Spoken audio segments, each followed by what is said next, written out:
The Ottawa Senators were one shot from playing for the Stanley Cup last May. Next to nothing has gone right since.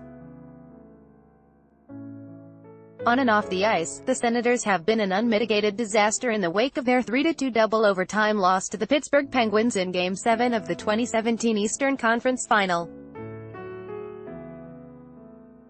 The Ottawa Senators finished 30th in the NHL last season, and risk losing star defenseman Erik Karlsson to free agency next year. Sean Kilpatrick, the Canadian Press file photo. The team stumbled its way to a forgettable 30th place finish this season, but that doesn't even begin to scratch the surface of what has been an epic face-plant. More. Wife of Senators Erik Karlsson accuses forward Mike Hoffman's girlfriend of cyberbullying. Article continued. Belarus. Ottawa Senators onesies recalled due to metal snaps being possible choking hazard. Senators assistant GM Randy Lee charged with harassing hotel shuttle bus driver. Apart from the long losing streaks and abysmal performances, the past year has seen a former player lash out. Owner Eugene Melnyk threatened to move the franchise on the eve of his showcase outdoor game. The uncertain future of captain Erik Karlsson, a minor fan revolt, and assistant general manager Randy Lee being charged with harassment. The most popular player in team history, Daniel Alfredsson, was also quoted saying he hopes the Senators are sold to ensure their future in the nation's capital. The club's plan for a new downtown arena remains very much up in the air, and a baby garment featuring the Senators logo was recalled because of a potential choking hazard. But things hit a stunning new low this week when it emerged Karlsson's wife has filed an order of protection against the spouse of one of his teammates, alleging harassment and cyberbullying.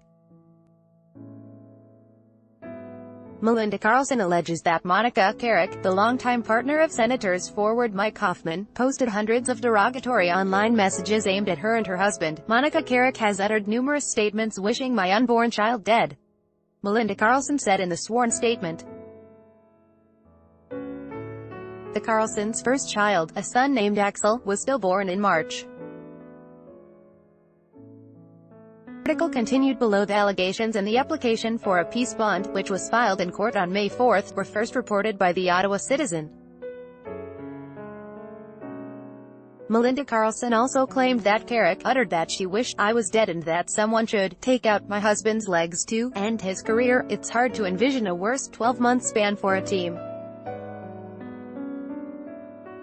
It's also important to ask, especially with the NHL draft, free agency and what could be a franchise-altering summer just around the corner, how did the Senators get to this point? While the last year has been especially bad, and the grocery list of headlines are by no means all connected, the relationship between Melnyk, who saved the club out of bankruptcy in 2003, and fans has been volatile for some time.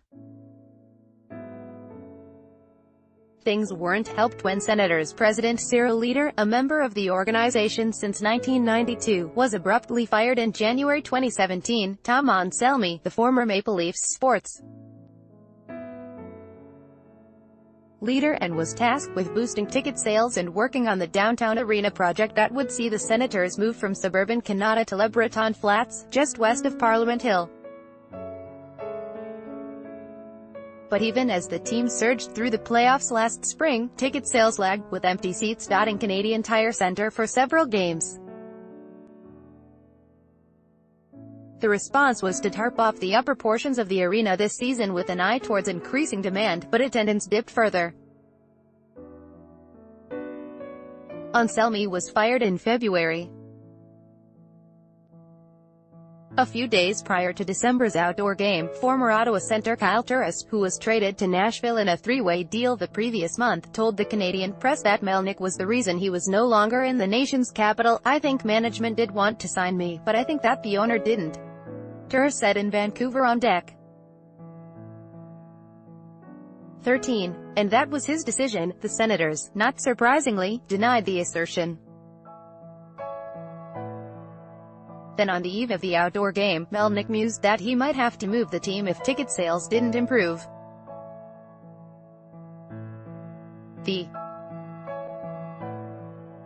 Through it all, Karlsson's future, he can become an unrestricted free agent and walk for nothing in July 2019, remained a key talking point ahead of February's trade deadline.